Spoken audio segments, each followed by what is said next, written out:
చాలా రోజుల తర్వాత నిన్న మా బడి అదే అండి జిల్లా పరిషత్ ఉన్నత పాఠశాల వైపుగా వెళ్ళా.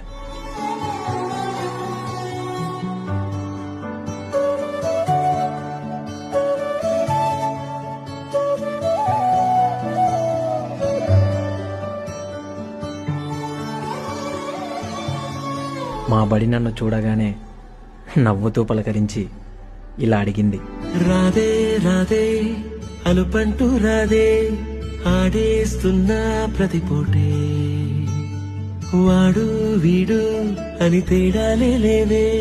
ఎలా ఉన్నావు? చిన్నప్పుడు పరీక్షలు పెడుతున్నానని నా నుంచి దూరంగా తిరిగేవాడివి. ఇప్పుడు జీవితం పెట్టే పరీక్షలను ఎలా ఎదుర్కొంటున్నావు అని అడిగింది. మా గుండె తిరిగేదా చోటే